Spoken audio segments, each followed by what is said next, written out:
Very good morning friends. और आज हम बात करने वाले हैं common terms use in epidemiology. Generally इस टॉपिक से क्वेश्चंस पहले इतने नहीं पूछा जाता था, लेकिन कोविड के बाद से जो है इस टॉपिक से क्वेश्चन आपके पूछे जाने लगे। इवन आप चाहे फार्मा से रिलेटेड एग्जाम देख लें, चाहे वो आपका जी पैट नाइपर या किसी यूनिवर्सिटी का एंट्रेंस एग्जाम हो, या फिर आप जो फॉरेन फार्मासिस्ट के एग्जाम देते हैं उसमें भी आपकी जो ये टर्मिनोलॉजी है आपको ऑलमोस्ट हर एग्जाम में, हर कंट्री के एग्जाम में आपको ये टर्मिनोलॉजी यूज होती है। इसके साथ साथ जो आपके पीएचडी के एंट्रेंस एग्जामिनेशन होते हैं वहां पर भी आपको अब क्वेश्चंस मिलने लगे हैं। और क्वेश्चनों को अगर हम छोड़ दें, जो क्वेश्चंस आपसे पूछे जाते हैं अगर हम एक बार उन्हें छोड़ भी दें, जो आपको टर्मिनोलॉजी समझ में आनी चाहिए आपके कॉन्सेप्ट को समझने के लिए कि इसका मतलब क्या है, वो आपको यहीं से मिलती है। तो सबसे बेसिक से हम स्टार्ट करेंगे। First of all we start with the term infection. हम थोड़ा क्विकली कवर अप करेंगे क्योंकि थोड़ी ज़्यादा टर्मिनोलॉजी है। इन्फेक्शन क्या होता है कि किसी भी हमारे डिजीज कॉजिंग एजेंट का हमारी बॉडी के अंदर एंटर होना, उसका ग्रोथ होना, या हम कह सकते हैं मल्टीप्लिकेशन होना, वो हमारा इन्फेक्शन कहलाता है। लेकिन ये ज़रूरी नहीं है कि हमारी बॉडी में कोई माइक्रो ऑर्गेनिज्म एंटर हुआ है तो वो डिजीज कॉज ही कर दे। ऐसा हर बार ज़रूरी नहीं होता है। हमारा इम्यून सिस्टम भी काम करता है। जैसे हम हाथ से खाना खाते हैं तो मोस्ट प्रोबेबली चांसेस है कोई डिजीज कॉजिंग एजेंट जो है हमारी बॉडी में जाएगा, लेकिन ज़रूरी नहीं है कि वो हमारा इन्फेक्शन कॉज करे। तो ये एक रहता है। Second is the incubation period. Incubation period को हम इस तरीके से समझ सकते हैं कि जैसे कोई ह्यूमन बींग है, मेल या फीमेल, 21 की एज में उसे एड्स हुआ है, यानी एज का जो इन्फेक्टिव एजेंट है, वायरस है, उसके वो इन्फेक्ट हुआ है, लेकिन जो सिम्टम्स है, साइन है, वो आए हैं 28 की एज में। तो ये 7 साल कुछ ऐसा हम इंक्यूबेशन पीरियड हम बोल सकते हैं कि इस टाइम के बाद जो है वो एक्टिव हुआ है, वो टाइम लगा है। We call it as an incubation period. इसी तरीके से आप जैसे माइक्रोबायोलॉजी के लैब में देखते हैं कि आप कल्चर प्लेट को रख के जाते हैं, फिर उसमें आप ग्रोथ देखते हैं। That is the incubation period कि जिस जो आपका डिजीज कॉजिंग एजेंट है उसके सिम्टम्स आने में, साइन आने में कितना टाइम लगा। इन्फेक्शियस एजेंट, इन्फेक्शियस एजेंट हम उसको बोलते हैं जो हमारी बॉडी में डिजीज कॉज कर सकता है होस्ट के इन्वायरमेंट में। यानी जनरली जो आपके इन्फेक्शियस एजेंट होते हैं वो हमारे नॉर्मल मेटाबॉलिक प्रोसेस को जो है अल्टर करते हैं, टॉक्सिन्स रिलीज करते हैं। तो उस टाइप के इन्फेक्शियस एजेंट होते हैं। स्पेशली आप देखेंगे यहाँ पर एक वर्ड यूज़ किया गया, फेवरेबल कंडीशन। जैसे आप टाइफाइड में देखेंगे कि आपका मोस्टली खाने से या गंदा पानी पीने से, ऐसे ही आपका जो डिफरेंट डिजीज़ है इंटेस्टाइन की, स्टमक की, तो वो उसी से होती है। डायरिया आप देखेंगे मेनली रेनी सीजन में ऐसा होता है कि आपका डेंगू मलेरिया फैलता है जिसमें आपके मॉस्किटो हो गए, तो फेवरेबल कंडीशंस हो जाती है। Next is the infestation. Infestation होता है कि जो आपका डिजीज कॉजिंग एजेंट है वो मेनली आप देखेंगे तो हमारे इंटेस्टाइन में स्पेशली आपका रहता है।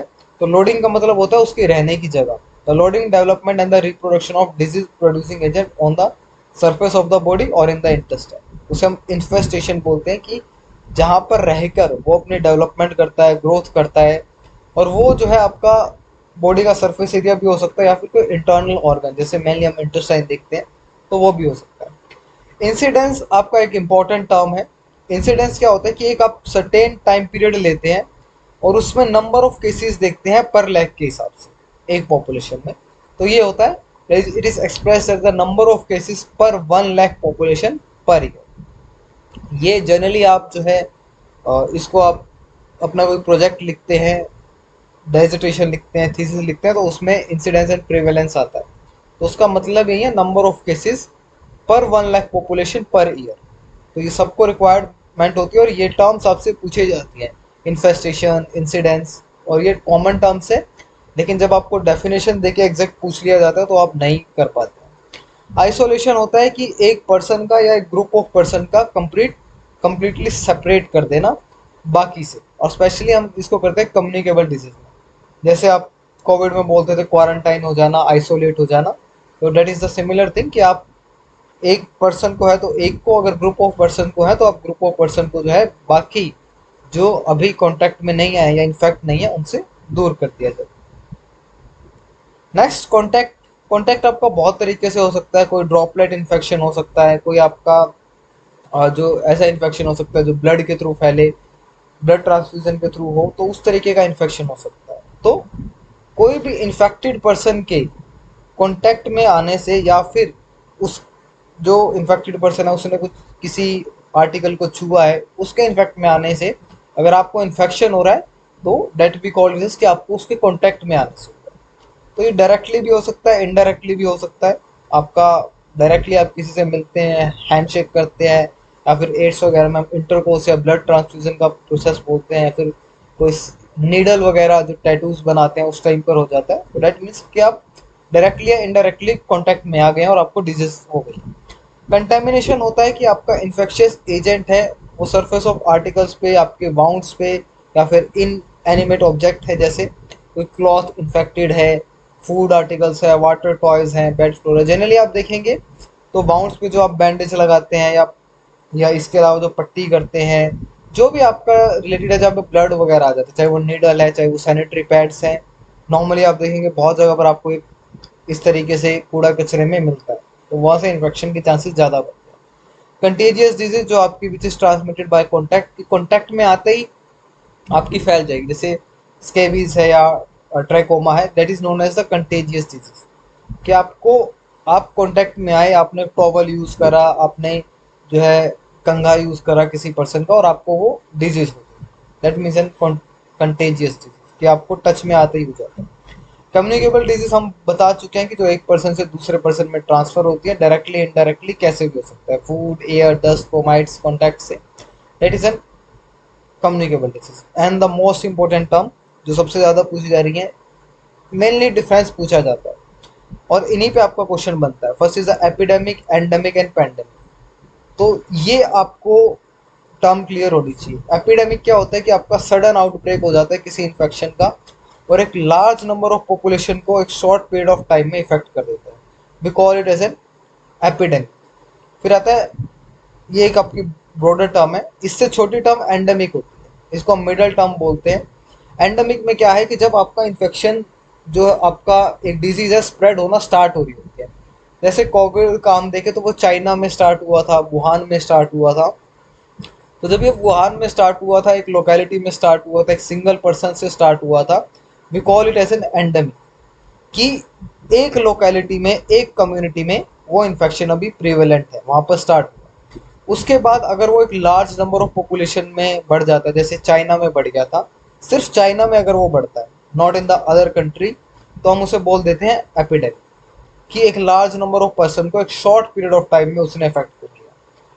जनरली जो आपका इन तीन टर्म्स को क्लासिफिकेशन करने का बेस है, वो इनका इन्फेक्शन रेट है, कि कितने टाइम में कितना ज़्यादा इन्फेक्शन होता है, कि रेट ऑफ इन्फेक्शन है, आप इस तरीके से बोल सकते हैं। तो एपिडेमिक, एंडेमिक और आपका पेंडेमिक। तो सबसे आपका स्मॉल टर्म हम एंडेमिक को लेके चलते हैं, कि एक लोकल एरिया में, एक कम्युनिटी में किस तरह से आउटब्रेक होना स्टार्ट हुआ।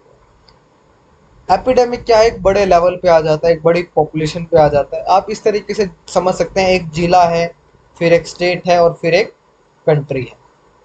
आप इस तरीके से भी समझ सकते हैं। यहाँ पर आप नेक्स्ट में पेंडेमिक में देखेंगे तो spreads from one country to the another, और even the whole world affect most of the population, then this condition is known as pandemic. तो ये हमने अभी कोविड में फेस किया है, जैसे एड्स का, इन्फ्लुएंजा का, क्लोरिया का, प्लेग, पेंडेमिक्स ये रहे हैं। इसमें आप कोविड भी ऐड कर सकते हैं। तो ये पेंडेमिक है जहाँ पर आपकी कंट्रीज इन्वॉल्व हो जाती है। तो ये तीनों पे क्वेश्चन आपसे पूछे जाएंगे। फोमाइट्स क्या होता है, जब आप इनएनिमेट आर्टिकल्स जो हैं उनसे आपका ट्रांसफर होता है, रादर देन फूड और वाटर को अगर हम छोड़ दें, तो इसके अलावा जो आपके इनएनिमेट आर्टिकल्स हैं, जैसे आप कुछ भी ले सकते हैं, अगर वहाँ से आपका ट्रांसफर हो रहा है, we call it as a fomites. जैसे क्लॉथ हो गया, टावल हो गया, पेन हो गया, टॉयज हो गए, तो वो सब है।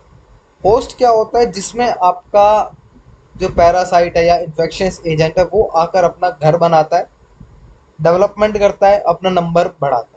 लॉजमेंट का या लॉजिंग का मतलब आपका रहना होता है। ये टर्म आपको बहुत बार मिलेगा। तो इसमें कुछ भी हो सकता है, आपका बर्ड्स हो सकते हैं, आर्थ्रोपोड हो सकते हैं, तो कुछ भी है जो इस तरीके से करते हैं। मेनली आप जनरली पैरासाइट की साइकिल आप मलेरिया की पढ़ के आते हैं, तो या राउंड वॉर्म, टेप वॉर्म, जो आप देखते हैं, तो वहाँ पर आपका इसी तरीके से चलता है, सेक्सुअल ए सेक्सुअल साइकिल चलती है और वो कंप्लीट होती है। तो होस्ट आपका ह्यूमन हो सकता है, कोई एनिमल हो सकता है। नॉन कम्युनिकेबल डिजीज है कि जो आपकी एक दूसरे के साथ कांटेक्ट में आने से फैलती नहीं, जैसे हाइपरटेंशन हो गया। अब किसी को ब्लड प्रेशर है तो आप उससे हाथ मिलाएंगे, गले लगेंगे, तो ब्लड प्रेशर नहीं होगा। डायबिटीज भी सिमिलरली ऐसा है, कैंसर भी आपका ऐसा है, ब्लाइंडनेस आपका ऐसा है, या सीवीएस जो कार्डियोवास्कुलर डिजीज है वो आपके नॉन कम्युनिकेबल डिजीज है। तो ये आपको पता होना चाहिए, बेसिक टर्म। नोटिफिकेशन आपका एक क्या होता है कि जब आप जो है हायर अथॉरिटीज जो है उनसे आपके पास रिपोर्ट जाती है और रिपोर्ट आती है, that is the notification of disease की प्रोसीजर है कि किस तरीके से आप रिपोर्ट करते हैं जल्दी से जल्दी। कोई आउटब्रेक हुआ है वायरस का तो आप उसको कितनी जल्दी रिपोर्ट कर रहे हैं, नोटिफाई कर रहे हैं। जो आपके लोअर लेवल पर मान लेते हैं किसी गांव में हॉस्पिटल है, वहाँ किसी डॉक्टर ने नोटिफाई कर लिया, उसकी रिपोर्ट कर दी, तो the earliest and the quickest possible time about the occurrence of a notifiable disease to the health authorities, कि वो हेल्थ अथॉरिटीज जो है उनको नोटिफिकेशन गया, आपने नोटिफाई किया और किस तरीके से उन्होंने उसको स्पीड को कंट्रोल किया, प्रिवेंट किया, तो वो आपका रहता है। नोटिफाइबल डिजीज जैसे आपका diarrhoea, dysentery, infective jaundice, typhoid, malaria, तो ये आप जो भी देखेंगे इस टाइप की डिजीज है जो एक टिपिकल रीजन में, लोकेलिटी में फैलती है, तो वहाँ पे नोटिफाई होता है और फिर जो है हेल्थ अथॉरिटीज जो है वो एक्शन लेते हैं। पेंडेमिक का हम देख चुके हैं। स्पॉरेडिक क्या होता है कि जब कोई डिजीज जो है किसी एक इंटरवल पे होती है, और ये इसको नोटिफाई करना बहुत ज़रूरी है क्योंकि यहीं आगे बढ़कर जो है एक एपिडेमिक का जो है एक अ, हम कह सकते हैं एपिडेमिक में कन्वर्ट हो सकती है, एक एक उसका रूप ले सकती है। अगर हम नॉर्मल लैंग्वेज में बोले तो जैसे एक केस आया या दो चार केस आए, जैसे वुहान में जिस डॉक्टर ने इसको नोटिफाई किया था कोविड को, तो वहाँ पर कुछ केसेस आ रहे थे। फिर जब ज़्यादा केसेस आने लगे तो तब वो नोटिफाई किया गया कि ये अब एपिडेमिक हो गया है, वुहान में फैल गया, फिर ये एंडेमिक और फिर ये पेंडेमिक हुआ। लेकिन स्टार्टिंग में जिस डॉक्टर ने नोटिफाई किया था दैट इज द स्पोरेडिक, जब आपका एक दो केसेस आए कि ऐसे केसेस बढ़ रहे हैं, दैट इज द स्पोरेडिक कि आपका उस टाइप के केसेस आपको मिल रहे हैं। So this is all about the some common term of the communicable disease and other things. I hope you like the video. You can press the subscribe button. Thank you so much and all the best.